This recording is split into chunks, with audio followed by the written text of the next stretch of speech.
What's up, Sober Family? Welcome back to another episode of Recovery Talk, brought to you by Pro Recovery Power. We had a little bit technical difficulties a second ago, but we're back. I hope you guys are having a great Saturday, a great start to your weekend. Hey, Becca, how's it going? I went live earlier this morning with Jill from Sober Powered. We talked. I told my story a little bit. We talked about being of service. That's a big one. And talked about my faith a little bit and how it ties into my recovery. So it was great. Go check it out. Go check out her page as well. She has a wealth of knowledge in regards to addiction, and she got her own personal experiences as well. So thank you guys for tuning in. Today we have Donny on. You guys know Donny. He's one of the hosts for the Not So Anonymous podcast. A lot of people was excited about this. And so am I. This has been on my calendar for weeks now. And I've been counting the days to where we go live, and he's going to be at the other end of the mic, or the other end of the camera, so to speak. Now, another host of Not So Anonymous was Dylan, and I went live with him as well. You guys got to go back, scroll through it, and find it. Dylan got a powerful story as well. And by the way, he's half Mexican, in case you guys didn't know. But anyways, let's see. Let me get him in here, and then we can get this party started. Oh, wait, he's not even here yet, so I guess I'll keep talking. Oh, there he is.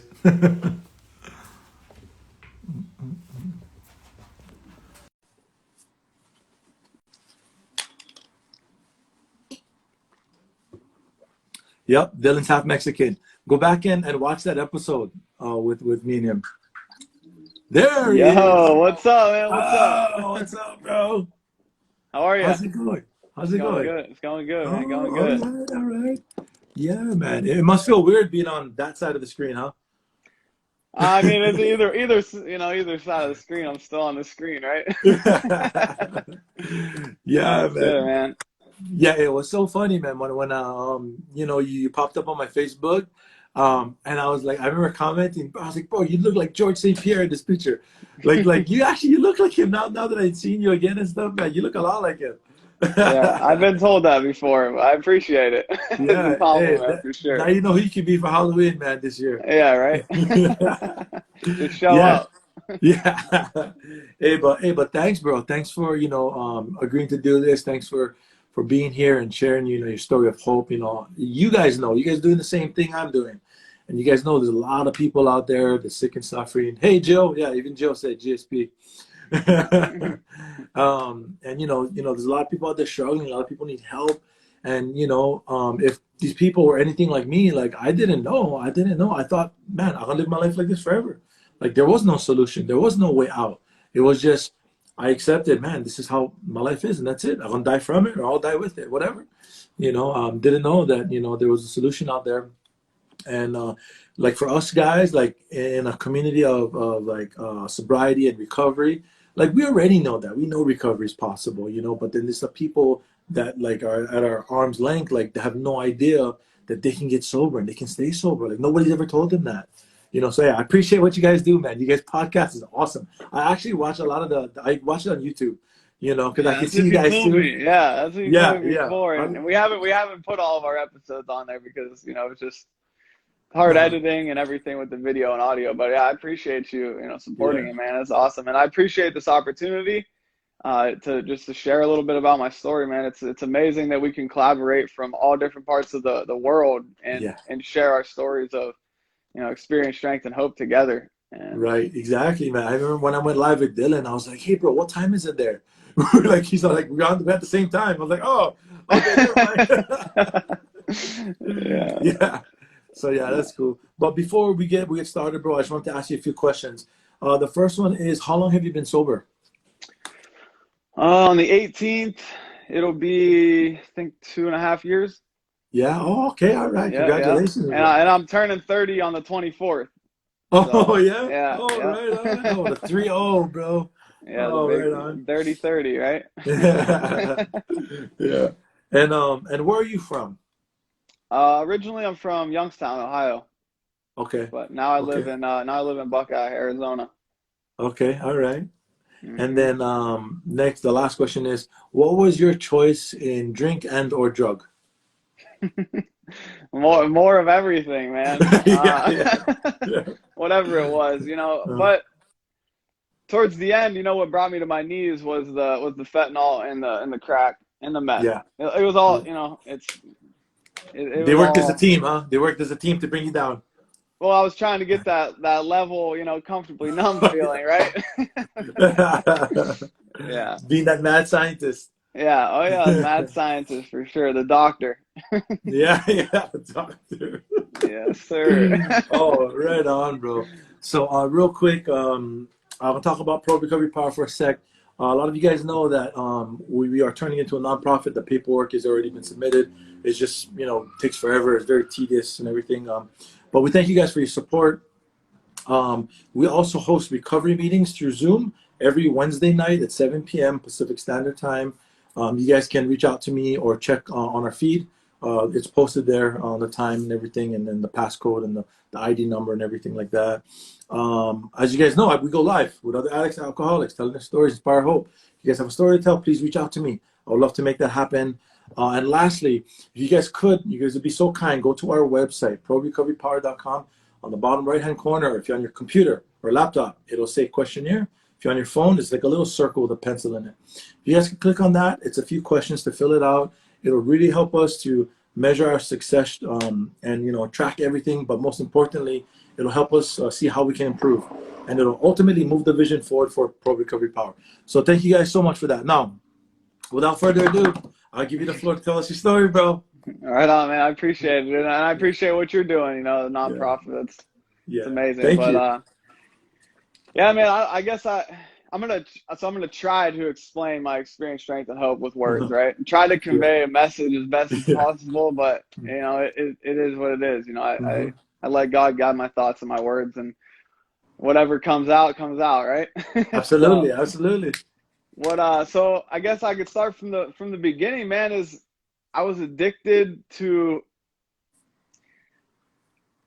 getting away with things I shouldn't have been doing, and adrenaline before I had my first drink. As a Uh-huh. young child, I could think back to those first euphoric feelings of, oh shit, I like this feeling, right? Yeah. Like it was just so powerful, and it will stick in my head forever, as a little kid, Hmm. whatever it was, if it was dirt bikes or bicycles or Hmm.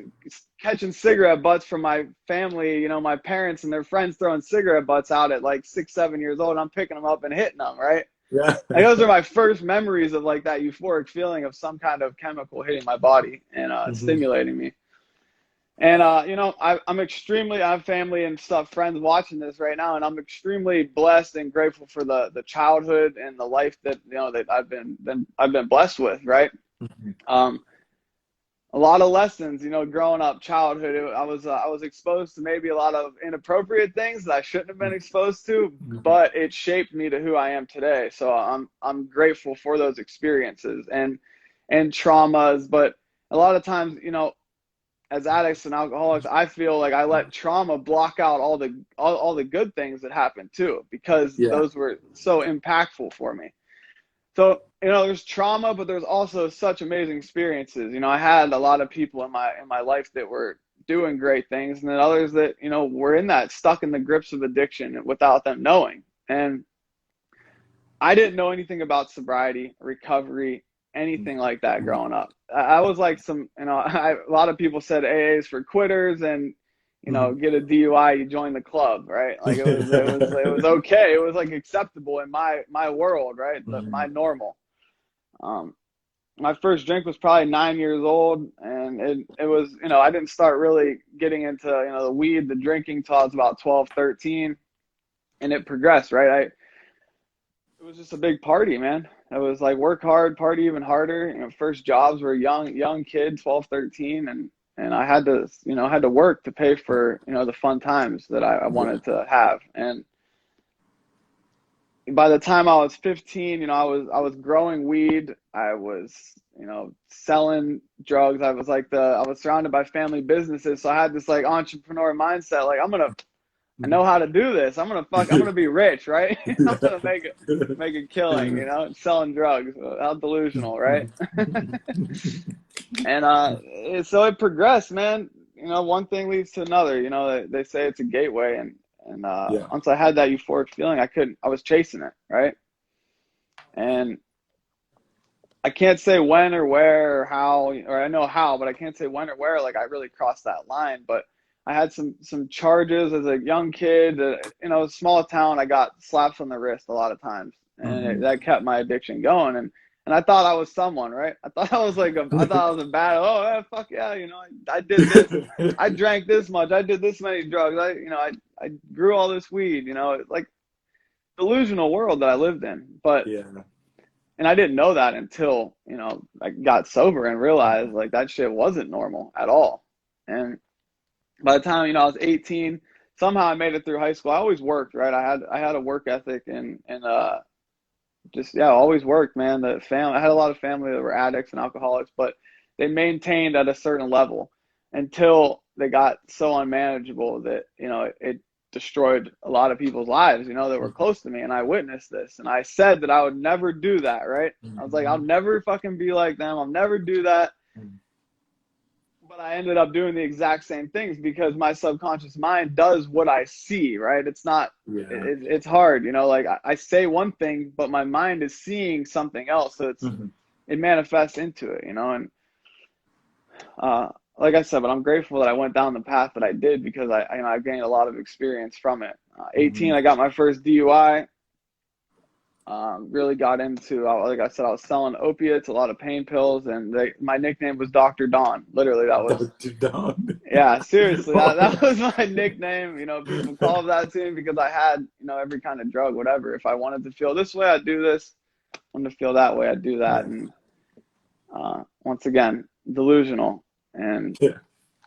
just looking for that, that balance, right?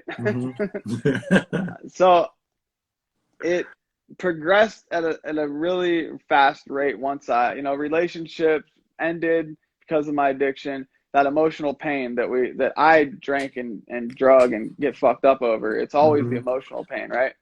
Lost my grandpa was really close to me, and I didn't process it. I'm using, but not like hardcore shit yet. I'm partying, right? It's still manageable to me until it wasn't, and that relationship ended. The people in my life passed away, and then the first one that really hit me was a close friend of mine. He died, overdosed on crack, and we all knew that he did it, and he was open and honest with how much he partied, and but this was before I got into that, and I was like, I'll never do that shit. That's fucking heroin and crack. No way. Like that's just there was a stigma around that, right? You can do anything else but that. And that was like a big shook me, man, when I seen that. And I remember one of our last conversations, I was like, 'cause I was just doing coke, right? And he was like, yeah, just keep doing it, man. He's like, don't ever pick up the other shit because it's the devil, dude. And this was one of the last conversations I ever had with him. And then like a week, 2 weeks later, I get a phone call that they found him dead, and I was like, damn. Wow. It hit me hard. I was like 22, maybe 23, something like that. And all that stuff just drove me down deeper into my addiction. The DEA cracked down on the doctors, and all the pain pills got cut off, right? And this was my first time that I really had withdrawal symptoms because I always had a supply of pills no matter what. So I nenever got sick until this time, and when I couldn't find them anymore, and I was like, holy shit, what is this? And my friend's like, dude, you're dope sick. And a lot of my friends that I was selling to, they already went down the path of heroin and fentanyl because they couldn't afford the pain pills anymore. Yeah. And that opened up the doors to, the first time I did it, someone gave it to me. I didn't really know that it was fentanyl, and I overdosed on it. And, but I can't, somehow I survived it, right? And my dumbass, right? The power of the addiction is like, I want more of that, after after I almost die, right? So I can relate. Yeah, right. And I continue on doing it, right? Because that was cheaper, and it was just chaos, man, insanity in my life. My environment was crazy, and I was caught up in that vicious cycle of addiction when I seen no way out, right? Until I got some charges. I got hit with some charges. I was knotted out in my car. The cops opened up the door. The drugs are all on my lap because I'm going to sell drugs to someone, but I fall out with them on my lap, and the cop opens the door up. Oh, wow. And he's like, what are you doing? I was like, oh, I was taking a nap, I'm tired. And he's like, what's all this shit on your lap, though? And so, and somehow, that was my first introduction to, they're like, go to treatment, do this stuff. And I never knew what this treatment was, right? It was like shit I see on the movies or like celebrities do. And so I went into a rehab, right? They're like, do this stuff and you're probably going to get out of trouble. I'm like, all right, go into treatment. This is my first introduction to sobriety or recovery at all. And it was like, at first I was fighting it, but after I was there for a few days, I was like, the judge was, I didn't want to go to jail. I didn't want to go to prison, right? Fuck that. So I surrendered a little bit, right? I listened to what they said. I built some really good relationships in there. I was in there for 45 days. It was a pretty rough rehab. People overdosed, died in it. It was, it was in the hood, right? Yeah. But I learned a lot, right? I learned a lot. I had my very first spiritual experience in that rehab through a yoga and meditation, where it was like that moment of clarity where like everything I was doing just flashed before my eyes. Like, holy shit, what have I been doing, right? And it was overwhelming, but I'll never forget it because it was also very impactful for me. And I got towards the end, right? Someone came in and did H&I, and he shared his story, right? That I was like, holy shit, this is the first time that a lot of people came to H&I, but this was the first guy that I really connected with. And I was like, damn, he got super honest and open and vulnerable. And the way I grew up was like, men don't show emotions or feelings. And we just, we got to handle our shit. Don't be a bitch, right. Man up, do what you got to do. Right. And this is the first time that I seen like a grown man get vulnerable and open about struggling. Right. And I thought, forever, I thought I was the only one, thought I was unique. Yeah. And when I heard that story, connected with him, something pushed me, some force greater than myself pushed me up to go talk to him. He ended up being my very first sponsor, and I didn't have a car or license or something. I don't know what happened, and throughout those years, right, from the time I was 21 until I was 25, I traveled the country for work, right? I had this job that I would go out of town for 6 months out of the year, build these commercial buildings, and then I'd make a shit ton of money, come back, and then I was just partying the rest of the time. Yeah. But so I took a break from all that during this, 4 or 5 months. This dude would come pick me up. I'd go to meetings every day with him, and I learned a lot, right? I started, one thing that he drove home to me when I first went to a meeting, and it was big meetings, 125 people at the meeting, and I'm full of fear, anxiety, social anxiety, everything, right? I'm just coming off of a bender. And he says, I want you to go up and I want you to shake everyone's hand and introduce yourself to everyone. And I was like, shit, dude. So I did, right? I did it, but I ended up, meeting a lot of people. I had to get uncomfortable. Little did I know that right there was going to impact me way later on down the road. And 4 or 5 months of sobriety, I'm feeling good. I'm at a bowling alley with some friends and family. I'm like, shit, give me a double Jack and Coke, right? Yeah. I can drink. I just need to get rid of the opiates and the other shit. I can still drink. That double Jack and Coke kicked on the obsession, and I didn't know when it was going to end, right? I'm still going to meetings a little bit, still drinking, but it's just separated away, right? The addiction, the took over. That run lasted, I don't know, a year, 8 months, a year, something like that. Some of it's a blur, right? Yeah. Yeah. So next time I go in, because my life's really super unmanageable, my family's like, hey, go to rehab. So I do it for them.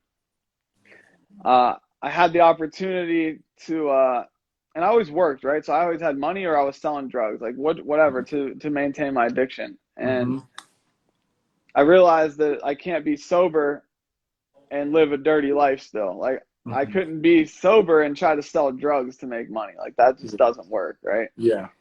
So the first sobriety, one of my really good friends that I grew up with, I ended up doing steroids, right? My first glance at sobriety, and that was that euphoric feeling as well. And I was working out every day with him, and we had a great connection, great bond, all this, and he was super in shape, someone I looked up to, right? And he ends up passing away, overdosing, right? Oh, wow. Another really close friend of mine also overdosed. 2 of them, both in their 20s. And going to their funerals, I was high at both of them, right? I'm doing Mm-hmm. drugs in the bathroom or right before I get there. And I'm literally standing there in front of my family telling them, I'll never do it. They're like, don't ever do this to me. And I'm like, I never would, that's Yeah. not me, And I thought I was invincible, right? This shit ain't going to happen to me, even though I already overdosed before. Yeah. And so I never dealt with any of that, right? Losing two friends, it was just like, it was like unreal, right? It wasn't until this time in sobriety that I really, dug deep on that stuff. So that happens. It doesn't get me sober. I continue on deeper, right? To block Yep. out that emotional pain, because that's what I wanted to do. I don't want to feel anything. I want to numb it all out. I want to numb out. I don't want to be in reality. And Yeah. so the second time I get sober for my family, same thing, 4 or 5 months. I come out because I'm 1, 2, 3, and somewhat 1, 2, 3, stepping it out, right? And thank God. So my grandparents, right? They lived in Arizona and they were snowbirds, and they were like, well, maybe my sister, everyone's like, maybe change your environment, go out there, and shit'll be different, right? I'm like, okay, yeah, let's do it. We're running, let's go. Change of environment will help me, and I go out. And once again, I'll never forget, right? A friend of mine that was from back there that lived out here now, I go to the pool and I drink a Bud Light Lime and fucking set the obsession off again for another year. And that's the thing, and it got deep and dark at that point in time. I'm traveling, and wherever I went, didn't matter where I was at in the country, I would Google me and the other people I worked with. We got, deep into it. Wherever we went, we'd look up the worst place in that area and go straight there. And what do you got, Yeah. And by this time, I'm doing fentanyl, crack, everything. All the hardcore drugs in my life is completely unmanageable. And insanity, I couldn't shut my mind off. I had no choices, right? Every choice that I made was my addiction was making it for me.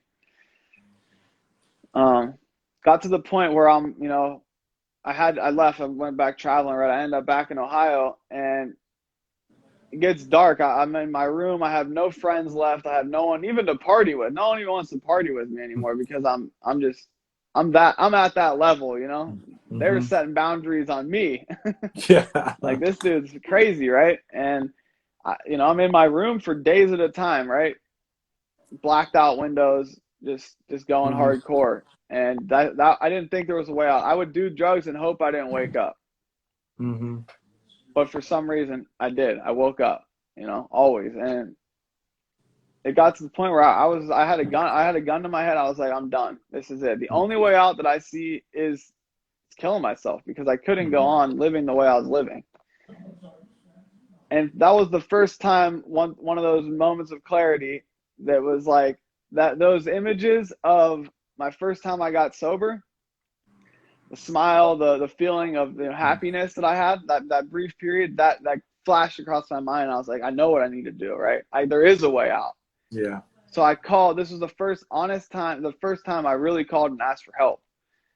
And it was like a weight off my shoulders. I called my mom and I was like, hey, like, I'm fucked up. And thank God I still have my family that was still there to help me when I when I needed it, because a lot of people don't have that. And so I was blessed in that. And that was I was ready to change at that point in time. I go into treatment. Thank God for the counselor there, man. One of the counselors, he's and that's my first level of surrender. When I talk about surrender all the time, like that was my first step is asking for help. Yeah. I go into treatment. This counselor is like, yo, he's like, sit down with me, whatever. We start talking a little bit, and he's here. I tell him a little bit about my story, and he's like, dude, I want you to look around, bro. Like, how many of your friends have died already? Like, you're next, right? And he was like, you're gonna fucking die. And that was like the first time. He's like, you have all the potential in the world to do whatever you want, and you choose to just waste your life away doing drugs. And he gave me the whole story about the gazelle and the lion. He was like, well, are you going to be the gazelle and just run from everything your whole life and block it all out with drugs? Or are you going to, like, be the lion and take over life, and chase and just live life, right? And it was like it was like him smacking me in my face, and maybe it was because I was withdrawn and I'm all emotional and shit. But yeah, I like it felt like he was just smacking me in the face with like reality, like wake up, dude, wake up, and I did. And in that treatment center, I ended up I had some the moment of I was reading the big book, right, reading the Bible. I woke up the next morning and I'm like, how in the hell did I end up in rehab again for the third time in scrubs? What the fuck? But I had this vision, right, of like a happy life, of me just having peace of mind and good things happening in my life. I got up and I walked into the office, and I'm not done with my treatment at all. I'm like, hey, I'm done. I'm out. I'm leaving.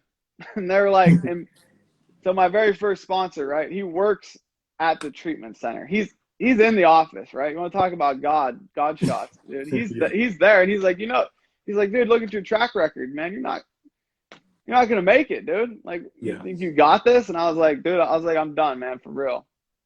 They told me in there, he was like, 1% of you is gonna make it. And in my mind, I'm like, I'm gonna be that fucking 1% this time, right? Like, nothing's stopping me. I was so motivated. I made the decision that day that I was like, this is it. Like, I fully committed to changing my life from that moment on.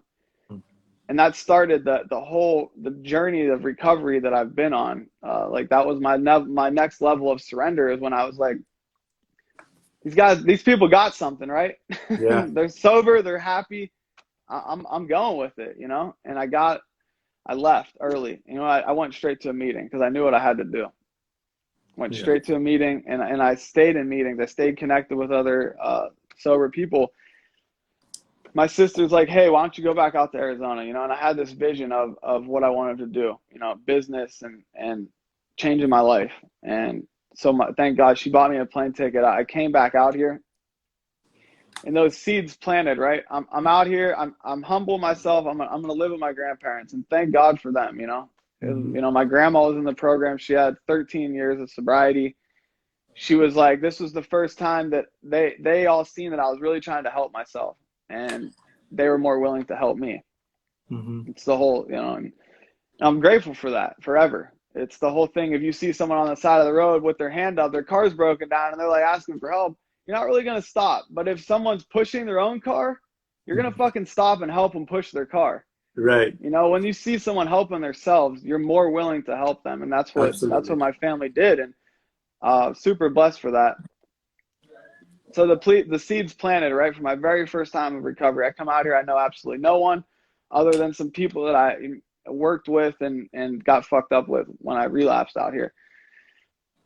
So I go to a meeting. The first thing that pops in my mind is like, okay, I got to go introduce myself to all these people, right? From the very first time I got sober, I knew what I had to do. I had to get connected with other alcoholics and addicts, and that's exactly what I did. Super nervous, super scared, all that, man. Like, that's the whole thing of, dancing with fear. Like, just go do it, right? And now I have some of the best relationships with people in the program, and they got my back with no expectations, right? They're not expecting anything from me. And God opened up doors for me, right, when I committed to the program, and I worked the first 3 steps and continuously every day, turning my life over to a higher power. Everyone talks about a higher power. I say God, because God is everything or God is nothing to me, right? And and He's everything to me. So I have this vision of, I want to get into real estate. I seen some people, and they looked attracting, right? I was attracted to their lives and how these people were that I knew, and I was like, well, I'm doing it. So I hopped into real estate school. I had like 40 some days sober. I came out here, and I was licensed within like a month and a half. And like I said, God opened up doors. My real estate mentor that I meet happens to be in the program for 30 years. Wow. Complete God shot, right? And I'm insane at this time still. My mind is crazy, but I'm going to school and I'm working, trying to build relationships and figure out who the hell I am. At the same time, going to meetings every single day, 1 or 2 meetings a day for I don't know how long. I still do that to this day, 2.5 years. Whenever I try to get to meetings as much as possible. life starts changing. My relationships are starting to come back. People are actually seeing that I'm serious this time. And it's great. When I talk about it, it's like, it's mind blowing. It's a miracle, right? When someone said it's a miracle that you're sober today and that you're alive, I didn't really realize the depths of that statement until now, like later on. Even the first year of my sobriety, I didn't take that shit serious. But 6-7 months sober, you know, I'm picking up this 19-year-old kid every day, taking him to meetings, talking to him on the phone. He goes back out and dies, right? Wow. And I'm like, and this is the first big hit in my sobriety of like, wow, this shit is the harsh reality of addiction. Is I'm gonna die, right, if I go back out. I go to this kid, another spiritual experience. I go to his funeral with my sponsor, and I see his family, right? I see all his young friends. He's 19, right? His whole, I'm 27, whatever, but all those years, you know, he's just missing out on. And he was a super cool person, man. And I just I broke down, right? It's the first time that I really just broke down and started crying. And I had like that all the shit from my friends' funerals, like all this stuff flashed before my eyes. And I broke down, dude, started crying with my sponsor, you know, and thank God he was there with me, because he also tried to help this kid too. And that was when I really was like, dude, I need to really carry the message, man, as much as possible. And this shit is serious. Like, this is life or death when they say that. Like, I didn't realize that it literally is, man. Like, I was still waking up from that delusional world. And I continue to go to meetings, right? God puts people in my life for a reason, right? He speaks through people, and I have to be able to recognize when those people are planted in my life and really appreciate them. You know, one of my mentors, my very first sponsor, I've had 2 sponsors, you know, and I have a lot of mentors in my life, in different areas. Every aspect or every area of my life, I have some sort of mentor or a coach. And this guy, he's 85, you know, he's got 30 years of sobriety, and he helped me out, man, huge, because he beat the first step into my head. He made me read the first step over and over and over, because that is the most important one. Like, I have to remember I'm powerless, and that's a daily thing for me. 1, 2, 3. I have to remember that I'm powerless over alcohol. What do I do to do that? I go back to the moments when I'm getting high at my friend's funeral. I have no choice. When I pick up that first drink and that obsession kicks on, I literally have no choices after that. My addiction makes every choice for me. And so I'm growing this real estate business. I'm going recovery. I'm working the steps. And it wasn't until I did, you know, really, someone was like, dude, I'm like, hey, I don't need to do the 4th, 5th step. You know, I don't need to do the rest of them. All that shit's behind me. Yeah, but he was like, dude, why don't you try it, you know? And I never see anyone die from doing the 4th step, right? You always see people die from not doing it. And I was like, oh, shit, yeah, you're right, I guess. Well, I might as well do it then.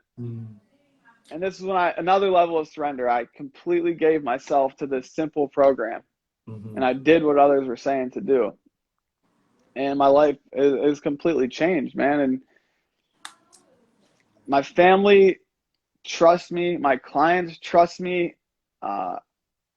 It's wild. It's mind-blowing, the transformation of my life, and I don't really recognize it all the time. You know, I see it more in sponsees and other people that have came in after me, unless I sit in deep quiet time with God and reflection, and I reflect back on the progress that I made. And it's crazy what the steps and the program and the fellowship have done for me. But at the end of the day, like I said, everything happens in God's world for a reason, you know? Nothing happens by mistake or accident. I don't believe that anymore, you know? So I just continue to work the steps, man, go to meetings, and God puts people in my life. I truly believe in sponsors, mentors, coaches, all that, man, because my way didn't work. And it still doesn't work. I literally have to make a decision every day to be teachable and coachable. And that's where the whole honesty, open-minded, and willingness. Those 3, the how of the program, right? But it all starts with some type of willingness, like my willingness to change my life. Like, what, you know, and and it's always like I go, or my mind, right, always goes to like the bad and the fear and the worry and all that, right? And I'm like, for what does the good look like out there, you know? Like, let's change my perspective completely. And it's been an amazing journey, man. And that's the thing, that's what it is. It's a journey. There's no finish Hmm. line to this. You Yeah, know, it's a absolutely, journey, and bro. it's been an amazing journey. I'll definitely tell you that. And I get to connect with people like you, man, that have walked the same path, and we get to share a common struggle. And now Yeah, we've been blessed with the opportunity to get out of it, right? Because a yeah, lot of people absolutely. haven't. Uh-huh. Yeah. You know, So it that's just that's my just that's my spiel basically, man. yeah. Well, hey, thank you so much, bro, for sharing that with us. Very, very inspirational. Very you know, like I can relate to everything you said. Like it's amazing how that happens and how you talked about, you know, like sounds like um we went through the same book basically. So like, you know, in there it talks about how, you know, our common peril, our common problem is what brought us together, but that's not what keeps us together. It's a solution that keeps us Hmm. together, you know, and I'm a big believer in that, bro. Definitely, you know, you talked about a few different things. I wrote some stuff down. I was like, man, this is some good stuff. The 1%, the 1%, you know, you at that treatment center, you basically check yourself out. You knew what you had to do, but you made a decision, you know, that's something that's very important. I believe, you know, words like homicide, suicide, decide. Like once it happens, there's no coming back from it. You know what I mean? Hmm. And like you making that decision, and you know, because when you were younger, you already had that experience with like 12-step culture and everything, and go introduce yourself to people. You already knew what you had to do when you came back into it already. You know. Um, and this one is huge, bro. You talked about this is so important. Is you know, introducing yourself, building a relationship, getting connected, and staying connected. That's not the entire program of recovery or the entire process of staying sober, but for me, it's a huge part of it. You know, for me, ultimately, I heavily depend on God to keep me sober, definitely. But he also, you know, as I heard this pastor talking once. He said, you know, believe it or not, you don't just need God. We need each other. You know, God Hmm. uses people. That's why, like how you talk about people, like these doors started opening. People started coming into your life, bro. Like I can totally relate to you on now one in regards to like me going to school to become a counselor, especially with PRP and all these doors just flying open, boom, like no resistance, like things just happening. Like it's so important. But it all started with like getting connected. You know, people like have told me like people that sponsor people in program. Like I work in treatment. People there, they're just like they're not into like building relationships. I don't trust anybody. Da, da, da, da, da. They're Hmm. not willing, like how you talked about, willing to take some suggestions and like maybe follow some directions. You know, those two things absolutely transform my whole life. Just this is amazing. Just taking some suggestions. Willing to be Yeah. willing to be Yeah. willing, man. Yeah, exactly.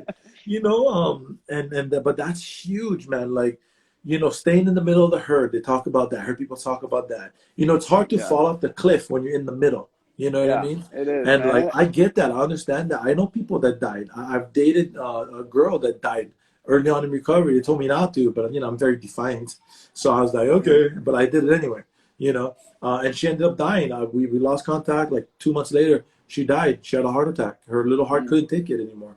You know, Yeah. other Well, people, and it's sad. that's the thing, man, that I want to stress is like once we surrender and we build that foundation and that connection with people, and you build a foundation that can't be rocked by anything, like Yeah, that is so powerful to me because I went through life situations in my sobriety. You know, my yeah. my grandparents, right, that helped me out so much. Forever grateful for them. During COVID, you know, my grandma gets 13 years in the program, and I buy her a 13-year coin, and I share that experience with her, you know, at the house because she can't go to meetings, right? Mhm. And I'll never forget those moments, right? And I didn't realize how big of a moment that was in my life right then because months later, right, she passes away unexpectedly. Mhm. And through, you know, and she's battling cancer. And to see the strength and the courage that she had due to the foundation that she built from the program to Yeah, be able to walk through cancer 3 times in her life and beat it in but end up passing away from something completely different, right? Mm-hmm. And then 25 days later, my grandpa passes away. Mm-hmm. And I get to go back to Ohio and I get to share how big of an impact they had on my life, right? I Yeah. give a speech at our funeral. I get to share all the blessings and the miracles that, and how much they impacted people's lives. And I strive to be just a little bit of how great they were. And that's the thing, is being able to walk through situations like that. The first person that, that I talked to was Goomer, right? And then another guy, they come over my house, they hang out with me, they sit with me. It's like that right there, never had that before, Mm-hmm. that connection with people. And when I got that phone call, right, that my grandma passed away, is the first automatic response was I hit my knees and I prayed to God for my family and for everything that she did for me, because at that point in time, I couldn't change the situation. I couldn't do anything about it except give it to God, because that's it. That's all that I had, right? Mm-hmm. In that moment, in those moments of desperation, is I turn to God. I hit my knees and I pray, right? Yeah. And I just want to stress the power of the program and what God's done in my life. So. Yeah. And because of the pandemic, man, like I met people like you, like Dylan, like tons of people. Like we're friends. We have a lot of mutual friends, through social Mm-hmm. media, and it's amazing, bro. Like it doesn't matter if you're in recovery, if you're working some sort of program, specifically 12 steps, especially, like it doesn't matter. Like I could go to the other side of the planet, meet somebody, we'll instantly connect, just like that. It's just amazing how it Mm-hmm. works, because like I said earlier, the problem brought us together, but the solution will keep us together. It's amazing, bro. But you also talked about, you went to meetings, and you still go to meetings, and the same for me too. Like I still attend meetings, and my first 2 years, I went to 7 meetings for about yeah, like the first 2 years, 7 meetings, one meeting a day, at least, for that long, because some people, they say, well, how long am I supposed to go to meetings for? Well, how long did you use, or whatever, well, whatever, like Yeah. whatever, you know what I mean? Like, because again, that's not the whole program, but it's part of it. It's a vital part. The community, the recovery, and then of course, the one some people tend to neglect is recovery, is working our steps, working on ourselves, and not being distracted by, not distracted, but you can't, I know people that can throw themselves into service work to neglect working on themselves, and just Mm-hmm. others, which is not a bad thing. It's very good. But like I was on an airplane recently, and they say, like if something happens, some emergency, the air mask will come off. They always say put yours on first and then help somebody else. you know. Mm-hmm. And then you talked about the fourth step. I don't even do the fourth step. Nobody died. Like that was a huge one for me. Like the fourth step probably was the most, was, I don't know what word I want to use, but like it was life changing. Just down, like they all were, but for me specifically, especially down, because it was designed to introduce me to who I really was. Like I found out, oh, I'm not the nice guy I thought I was. Oh shit. Like Yeah. like literally, and but it wasn't Mm-hmm. designed to like break me down. It was to show me, introduce me to myself. Hey, this is Bring it you. to the surface. Yeah. Yeah, exactly. Bring it, and I'm not suppressing it with drugs and alcohol and sex and money and all these things. Like it's there now, and I was able to see it. And after I completed all those inventories, at that point, bro, I stopped cutting myself and blaming the knife already. I was able to take responsibility for where I was at, and there is a lot of fear behind it. I've heard people talk about it prior to me approaching it, but I also heard people talking about how much freedom they got. I focus on the people that said that. Like I have worked with people, sponsor people. 1 year, this guy's been on his fourth step for 1 year, and it's fear. And we talk about it. He's open about it, and I'm just there when you want to continue, bro. I'm there, like like you know what I mean. But there's a lot of freedom in that for sure, and doing it somebody else's way. You talked about that as well. That's so great, because literally me too. Till this day, I do it somebody else's way. I was talking about this in treatment, and then this guy, he's trying to be like real, like smart ass, and he goes, "Well, what is it? What is it? What do you mean you've been doing it somebody else's way?"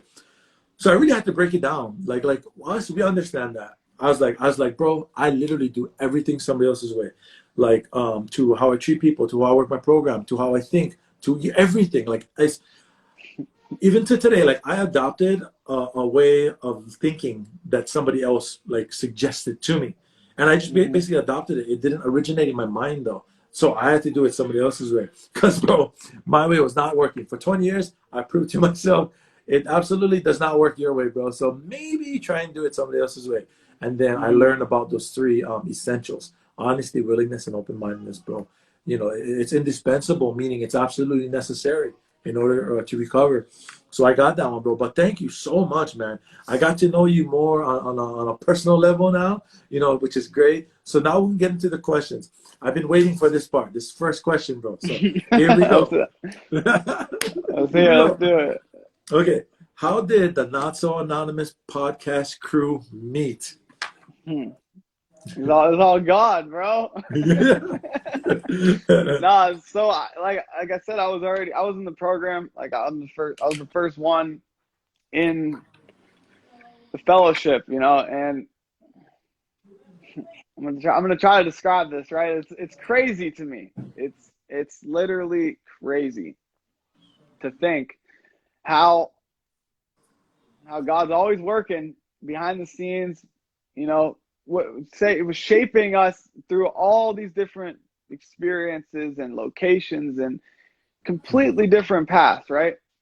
You take, you know, Dylan, born and raised in Arizona. You know, you got to hear a lot of his story last time, and then you got Goomer that's bounced around all over the place and goes to this treatment center in Tijuana that is Yeah. insane, right? Then you got Jordan from Washington, grows up in the church, becomes an alcoholic, lives in Hawaii for the majority of his 20s, comes back to Washington, ends up in Arizona, right? And this fellowship, you know, there's something extremely special about the fellowship that we are. And I, maybe it's just me personal or I'm biased, but a lot of amazing miracles happen there, right? Mm-hmm. As do all the fellowships. And Goomer comes in beaten and broken, and I'm all, you know, he could tell his story, you know, probably better than me, but like I go up to where the coffee's at, right? I'm all dressed up in nice clothes because I'm selling real estate, right? Mm-hmm. And I gotta fit the description, you know, and I go up to Goomer, I'm like, hey dude, what's up, man? He just looks, you know, like nervous, scared, trying to get a cup of coffee, and didn't know that he was going to become one of my, you know, best friends ever in my life, you know? And that was the first, you know, I met him, right? Mm-hmm. He gets connected. He gets connected with me, my sponsor, which becomes his sponsor. Yeah. And and it's crazy, right? And then Dylan, I meet him outside the very first time. I complimented him on his watch, right? Yeah. Never. I'm just like, hey, dude, nice fucking watch. And he's, you know, like looks at me like, who's this dude, you know? And he's like, yeah, man. We start talking a little bit, and he's got like I don't even know, like 30, 40 days, 40 some days of sobriety, you know. And he says he's in real estate, and I'm like, oh yeah, me too, man. So my first initial thing is like, I'm gonna recruit this dude to be in my real estate business. But that was where my intentions were, right? Turns out he's gonna be one of my best friends, you know. Mm-hmm. And we used to sit outside of the meeting, right after the meetings, for hours and hours and just talk recovery, crazy stories, all that, man. One guy that's a huge motivator and guy that pushed us to do the podcast, he would come and show up just for the meeting after the meeting to get a laugh and just to hear the crazy stories and how we survived them and how good, you know, how life is today.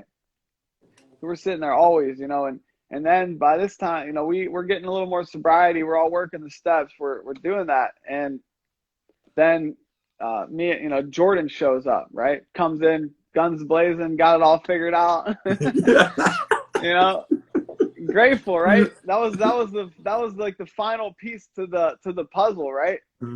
He was just prepared. God was preparing us for something bigger than Uh-huh. all of us, right?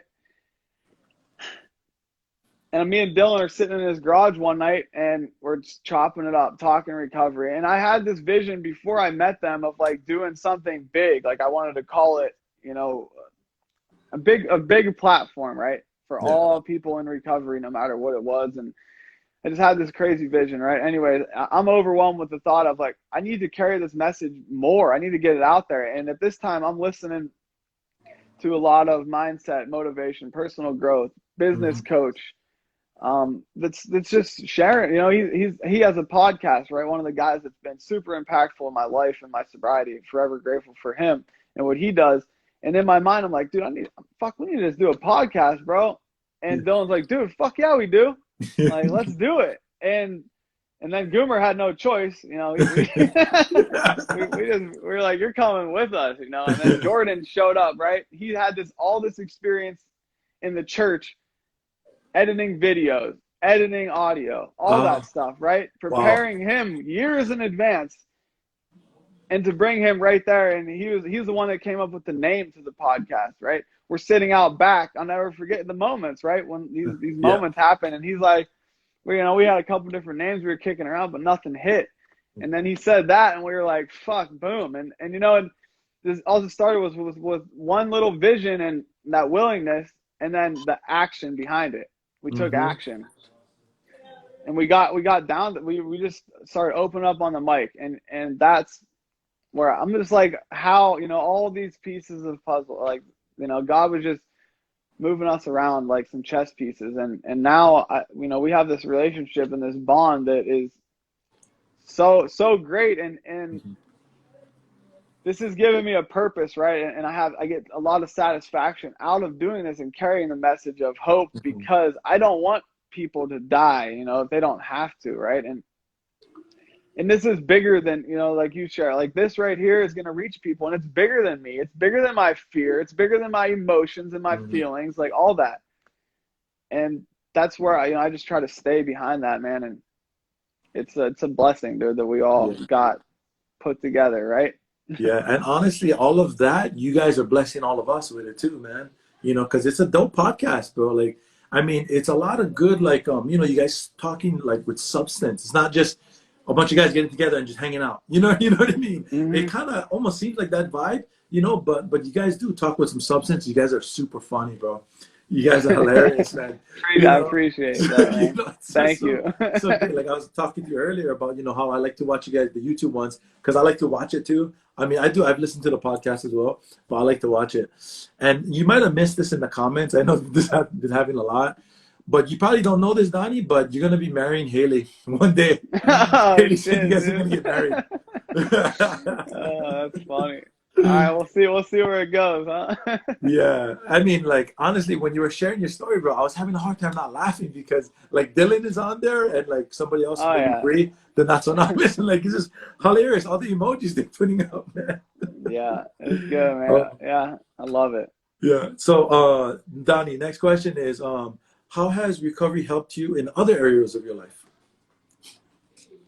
I mean, every area of my life is due to my recovery, right? You're right. If I put God first, my recovery first, everything else is good. You know, I have blessings on blessings, and it's not materialistic things. You know, it's more of a peace of mind, but more like it's helped me be able to recognize all my character defects and work on them, man, and communicate with people. You know, communication is key. If we learn to communicate with one another, man, like great things happen. And that is one of the biggest things that's helped me in my relationships with my family, with business, like everything. It's changed it's a complete mindset shift. The book talks about a complete psychic change. Well, yes, sir. That's it, dude. Like it's helped me in everything, man. And not just that, it's helped me to like love myself to where I want to go work out, you know, hike, take care of my body. I quit smoking cigarettes at 11 months. I smoked for 10 years. You know, I'm getting rid of a lot of the things that were still bad, you know, and I just, taking care of myself, man, and really appreciating the appreciation for others, man. Yeah. That sounds like you're making like those, you know, amends to your physical body too. Yeah. I show gratitude by action, man. If I show gratitude to my body, then I take care of it. You know. That's right, bro. Yeah. Yeah. Okay. The next question is, okay, Has recovering out loud helped you or hurt you? It it's helped me, man. I can't say it's hurt me in any way, right? Like Uh, it's helped me, like I said, get over my fears, be able to communicate. It's opened up more doors for me, like where we're at right now. We're talking across, you know, yeah, everywhere, man. Like yeah, we're going to an event in August where every people from all over are coming to this event to just to share yeah. that solution, man. To stay That's in the right. solution together. Like Hmm. it's helped me beyond my belief and my imagination. You know, Yeah. it's too big.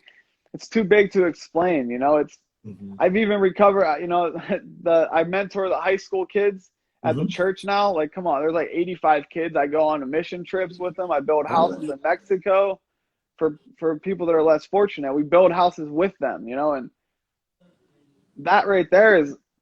But I recover out loud. One of the guys I go with, he's in the program. You know, uh, the high school kids, you know, a lot of them, you know, are struggling too, even in the church. And I'm able to share open and honest and say, hey, if you by chance end up here, I'm here for you. I hope you don't. But just sharing my story with them, you know, out Yeah. loud, dude. Like I don't want people to suffer in silence like I did for so long, thinking Hmm. I was alone and I was the only one and Yeah. there was no way out.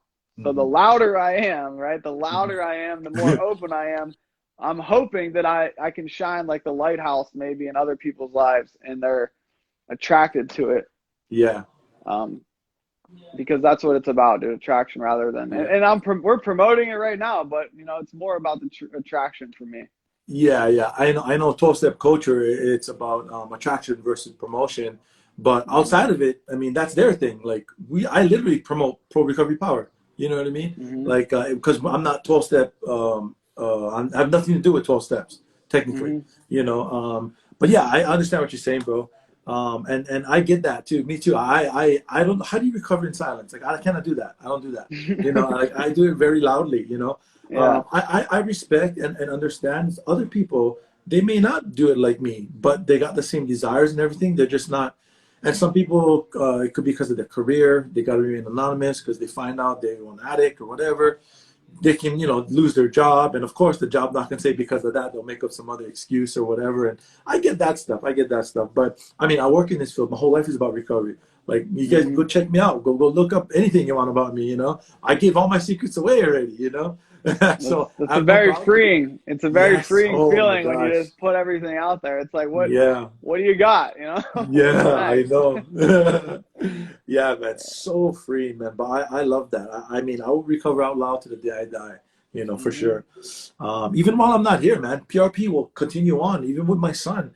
Once I leave this planet, man, like he can continue to carry the message for me if he wants to, and keep That's running the yeah. nonprofit, Mm. Psh, The legacy left behind, yeah, and that's the thing with us. Where when we're creating content and putting out in the world, that stuff is there forever, right? It's yep, not going away yeah. unless we quit paying our Buzzsprout account, like. But it's out there, dude, Yeah, forever. yeah. Uh, Okay, here. A lot of people's gonna want to know the answer to this one. I know what Dylan's one is, but what's your favorite episode of Not So Anonymous? dude, it's hard for me, man. They all are. I'm biased, right? They're all good, dude, at some level, And I think I have two, right, that stick out big time to me. First one is jails, institutions, and death because we get serious. We talk about the harsh reality Mm. of the disease, of addiction, but also that there's a way out, And Yeah, that was one of our earlier episodes, man, and I re-listened to it because it really just drives home, man, how powerful this is and also what a miracle it is to be alive and sober today mm, for me. And it gets a little serious, that's what this is serious. We joke yeah, a lot, and that's why yeah, the next episode is Recover Out Loud, which is yeah. a lot of it's funny, right? There's a lot of, some inside stories to the insanity of Donny land, as they like to call it. Some of the crazy drug stories, but then it all comes back to exactly what we're talking about right now is using our biggest defects as our assets now and using our experience to and share that and help others with it. And Mhm. there's a lot of power and freedom in sharing that open, honestly, and out loud, dude. Absolutely, Out very loud. liberating, bro. Oh, I get that, man. I have experienced that. So look, do you see Dylan says one where Donnie smokes crack and cuts up semi trucks. Yeah.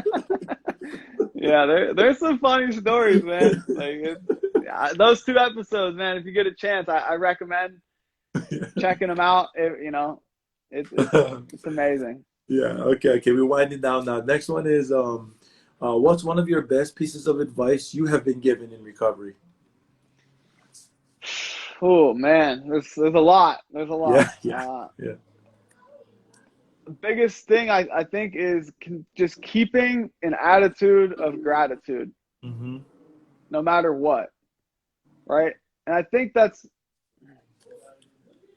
was driven home to me, right? Gratitude, man. And it's an action word as well. How do I show my gratitude to Yeah. the program? How do I show gratitude to myself? How do I show gratitude to my family?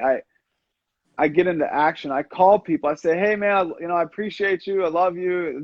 I send out a thank you card to people. I send out a personal note to someone saying, hey, appreciate you. I take care of my body. I show up. I be of service. I go to H&I. Like, Mm-hmm. that's how I show gratitude to my recovery. Is I go out. I do this. I sit down. I podcast I talk about all this stuff. I'm focusing on that attitude of gratitude. Whatever I'm focusing on, it's going to multiply. If I'm Yeah. focusing on my fear, my worries, my anxiety, my depression, it's going to multiply. It's going to magnify in my mind, because that's what my mind does. It magnifies whatever I put into it. I share this a lot. Our minds are like, it's like a garden. It's like a piece of land, right? Mm-hmm. It doesn't matter what we plant in it. Whatever we plant in it, it's going to grow. Whether it's negativity and fear and all that, or it's positivity, motivation, inspiration, all that, like hope, all that, man. Whatever I'm focusing on. So Yeah. I that's learned the that biggest from piece of advice. yeah, I learned that from John Maxwell. He talks about, whatever you focus on will grow.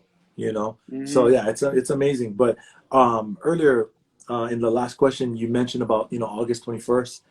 That's another thing. Like, you guys will be out here for the Valor Rising event, that Mm-hmm. Jim's putting on, man. And I kind of forgot about that. I'm gonna meet up with Dylan this month. He's gonna be coming out here, him and his Yeah. family.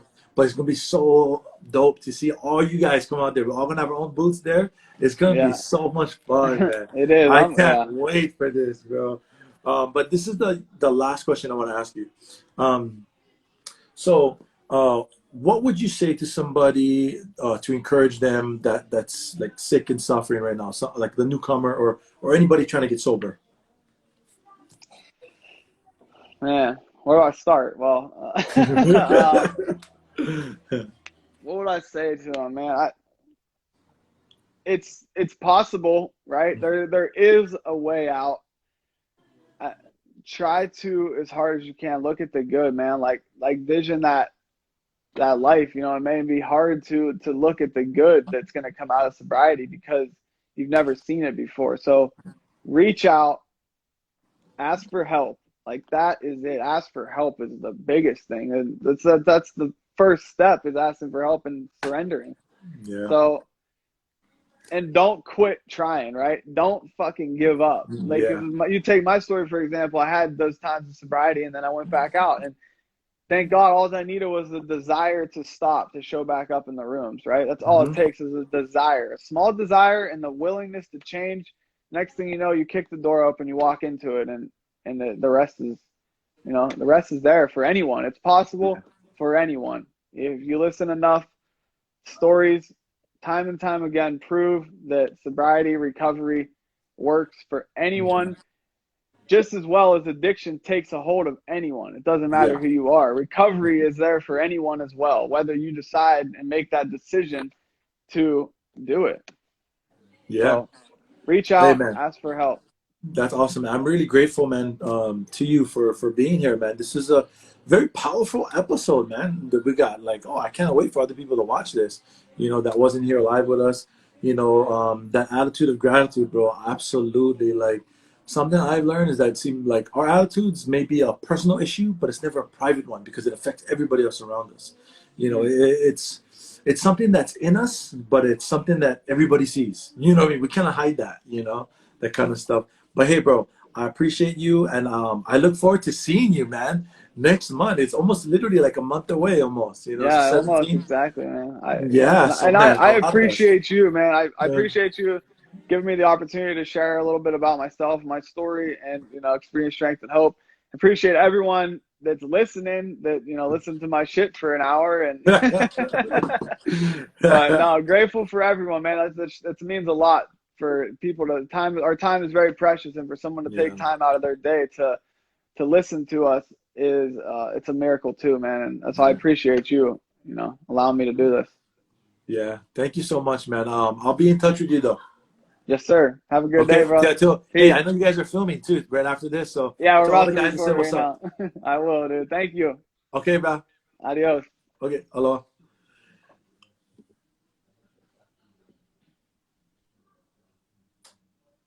Oh, okay, guys. So that was Donnie's story. Amazing story. If you guys got a story to tell, reach out to me. I'm filling up my calendar for August right now. I got this month full already, but I'm filling it up for next month. Thank you guys so much for watching. Take care. God bless. Have a safe and sober weekend. I love you guys.